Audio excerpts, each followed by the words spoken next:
नमस्कार दोस्तों, target with PS Parihar channel में आपका स्वागत है। आइए शुरू करते हैं और देख लेते हैं कि आज के समाचार पत्रों में विद्यार्थी जीवन से संबंधित कौन कौन सी सूचनाएं हैं। तो वीडियो को जल्दी लाइक कर दें और जो नए छात्र हों तो चैनल को सब्सक्राइब भी कर लें ताकि आप लोगों को इसी प्रकार की ऑथेंटिक अपडेट्स सबसे पहले मिलती रहें। चलिए शुरू करते हैं।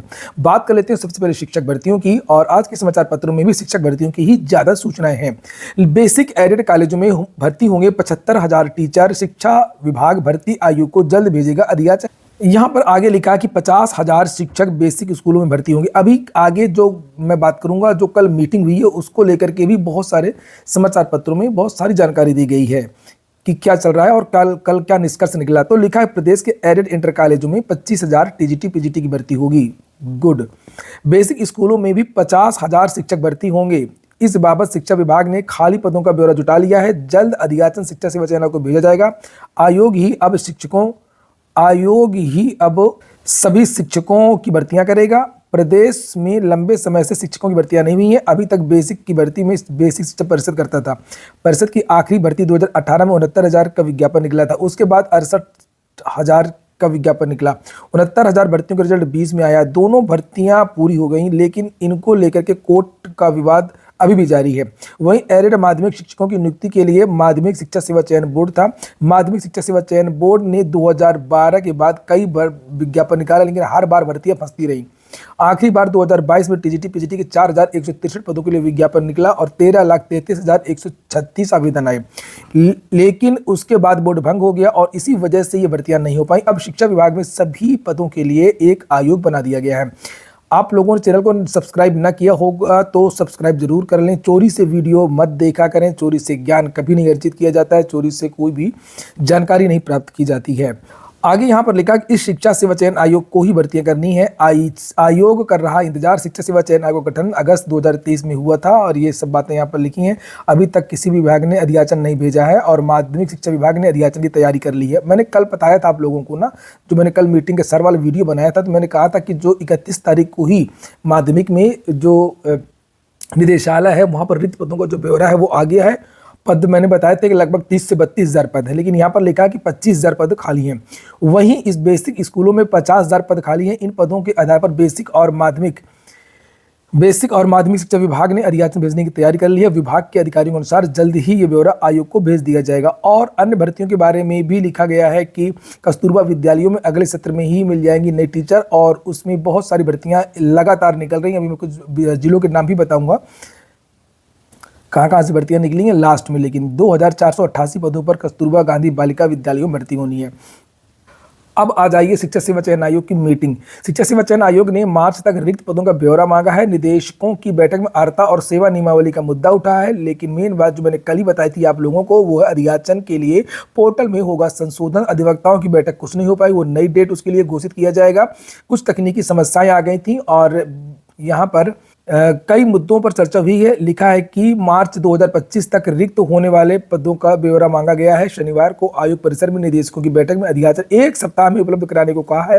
इस दौरान ऑनलाइन अधियाचन भेजने संग अर्हता सेवा नियमावली के कारण भर्ती में आ रही बाधा को दूर करने पर विचार विमर्श किया गया। आयोग महाकुंभ के बाद नई शिक्षक भर्ती शुरू करने की तैयारी में है। आयोग के अध्यक्ष प्रोफेसर कीर्ति पांडेय के नेतृत्व में बैठक के दौरान निदेशकों व उनके प्रतिनिधियों ने कहा कि मार्च 2025 तक जो भी पद रिक्त हो चुके हैं या हो रहे हैं उनका पूरा ब्यौरा भेज दिया जाए। साथ ही 1 सप्ताह में पोर्टल पर ऑनलाइन माध्यम से भेज दिया जाए। वहीं निदेशकों व प्रतिनिधियों ने यह कहा कि आयोग के पोर्टल में संशोधन की जरूरत है और उसके बाद ही अधियाचन भेज पाना संभव होगा। इसके साथ ही शिक्षा सेवा चयन आयोग कुछ नए विभागों में भी भर्ती करने जा रहा है, जैसे अटल आवासीय विद्यालय और व्यावसायिक विद्यालय व अल्पसंख्यक महाविद्यालय। संबंधित विभागों ने इन विद्यालयों व महाविद्यालयों के शिक्षकों की सेवा नियमावली भी तैयार की है। उन्हें मंजूरी के लिए शासन के पास भेज दिया है। शासन से मंजूरी के बाद ही विभाग रिक्त पदों का अधियाचन आयोग को भेज देंगे।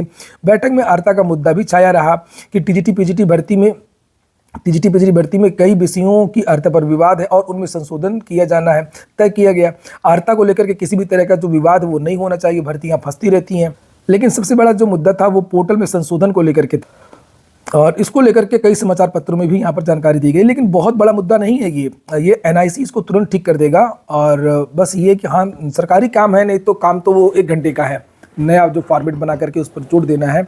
और यहाँ पर जो मैंने बताया था वही बात यहाँ पर लिखी है कि जो ये सहायक उच्च शिक्षा निदेशक डॉक्टर BL शर्मा ने कहा कि शिक्षा सेवा चयन आयोग ने उत्तर प्रदेश लोक सेवा आयोग के प्रारूप के आधार पर पोर्टल तैयार कराया है, जबकि दोनों संस्थानों की भर्ती प्रक्रिया में काफी अंतर है। लोक सेवा आयोग की भर्तियों में यूपी का एक कैडर होता है, जबकि एडेड कॉलेजों में अलग अलग कैडर होते हैं। ऐसे में पोर्टल में संशोधन की आवश्यकता है। अब शिक्षा सेवा चयन आयोग NIC के माध्यम से आवश्यक संशोधन कराएगा।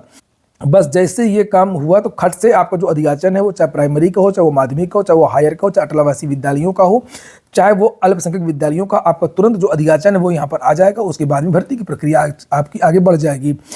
सूचनाएं अभी और भी हैं महत्वपूर्ण, लेकिन आप लोगों को एक अलग से सूचना है कि अगर आप लोग किसी प्रतियोगी परीक्षा की तैयारी कर रहे हैं तो ये targetwithpsparihar.online ये वेबसाइट है मेरी। आप इस वेबसाइट को एक बार जरूर देखें और इस वेबसाइट में आप लोगों को भारत की लगभग सभी भर्तियों के मॉक टेस्ट, वीडियो कोर्स और बहुत सारी जो चीज़ें हैं वो मिल जाएंगी। यहाँ पर ये देख सकते हैं, इसमें 21,190 टॉपिक वाइज टेस्ट हैं, 9,580 सेक्शनल टेस्ट हैं, 17,340 मॉक टेस्ट हैं, 2,240 प्रीवियस ईयर के पेपर हैं, प्रैक्टिस सेट हैं, करंट अफेयर भी हैं। अच्छा, मैं आपको एक बात और बताऊं कि बहुत सारी ऐसी छोटी छोटी भर्तियाँ आती हैं UPSSC से जिनका मटेरियल नहीं मिलता है या आपको पता नहीं चलता कि इसका पेपर कैसा आता है, तो आप लोग इस वेबसाइट पर जाकर के देख सकते हैं। यहाँ पर सभी भर्तियों के मॉक टेस्ट वगैरह, पुराने पेपर, सॉल्व पेपर वगैरह मिल जाएगी आप लोगों को। जैसे यहाँ पर देख सकते हैं आप ये वाला UPSSC ऑडिटर भर्ती का आपको मॉक टेस्ट मिल जाएगा। मॉक टेस्ट ये देखिए नीचे यहाँ पर ये दिया हुआ है ऑडिटर मॉक टेस्ट, तो इसे आप लोग एक बार जरूर देखें। यहाँ पर आप लोगों को करंट अफेयर भी पूरी तरीके से निःशुल्क दिया जाता है। ये देखिए करंट अफेयर लिखा हुआ, रोज का रोज अपडेट किया जाता है। अगली सूचना है UGC नेट PhD बिना भी विश्वविद्यालयों में बन सकेंगे शिक्षक। अब बड़ा बदलाव होने जा रहा है। UGC ने नेशनल एजुकेशन पॉलिसी 2020 के अनुरूप नियमों में किए बेहद महत्वपूर्ण बदलाव। लिखा, देश के विश्वविद्यालयों में अब 3 तरह के शिक्षक सेवाएं देंगी। इनमें से 2 तरह के परमानेंट टीचर होंगे और एक जो है वो अस्थायी टीचर होंगे 3 साल के लिए। जो परमानेंट टीचर होंगे उनके बारे में लिखा हुआ है, नियमित शिक्षकों में UGC नेट पास करने वाले तो होंगे ही होंगे, साथ में किसी क्षेत्र में महारत हासिल करने वाले जो हैं, जैसे योगा है, कोई बहुत बड़ा कलाकार है, पेंटर है, जिसको नेशनल लेवल पर सभी लोग जानते हैं, अंतर्राष्ट्रीय लेवल पर सभी लोग जानते हैं, लेकिन वो PhD नेट नहीं है तो वो प्रोफेसर नहीं बन सकता। तो ये बात हटा दी गई है। फॉरेन में भी ऐसा है, विदेशों में भी ऐसा है और उसी के बारे में यहाँ पर लिखा हुआ है। ये देखिए आगे ये लिखा, ये 2 तरह के शिक्षक होंगे। अस्थायी शिक्षक का कार्यकाल 3 वर्ष का होगा और नियमित शिक्षकों में UGC नेट परीक्षा पास करने वालों के साथ ही विशेषज्ञ स्नातक शामिल होंगे, जिनके लिए UGC नेट PhD की अनिवार्यता नहीं होगी। नई शिक्षा नीति के अनुरूप विश्वविद्यालय अनुदान आयोग नियमों में बदलाव कर रहा है। बस ये कि सरकार अपने लोगों को न भर दे कहीं, ये है, और कोई ना कोई तो इसका दुरुपयोग करेगा ही। अपने रिश्तेदारों को, अपनी पत्नी को जैसे आयोग में सदस्य बना देते हैं, कुछ कर देते हैं, वो चीज़ ना होने पाए। नहीं तो ये बहुत अच्छी सोच है। उसके बारे में यहाँ आगे लिखा है कि PhD की डिग्री असिस्टेंट प्रोफेसर से एसोसिएट प्रोफेसर की पदोन्नति के लिए जरूरी होगा। योग, ड्रामा, फाइन आर्ट्स आदि क्षेत्रों में महारत हासिल स्नातक भी अब सीधे असिस्टेंट प्रोफेसर बन सकेंगे। इसके लिए नेट PhD डिग्री कोई जरूरत नहीं है, लेकिन बस राष्ट्रीय स्तर का अवार्ड जरूरी होगा। विभिन्न औद्योगिक क्षेत्रों के विशेषज्ञ भी विश्वविद्यालयों में 3 वर्ष के लिए शिक्षक बनकर के सेवाएं देंगे। कल हाईकोर्ट भर्ती की परीक्षा थी और खूब सालवर पकड़ाए गए हैं अलग अलग जिलों से, उसके बारे में जानकारी दी गई है। सुधर जाओ भाई, जमाना बदल गया है, आप लोग सुधर नहीं रहे हैं, ज़िंदगी खराब कर रहे हैं और कुछ नहीं।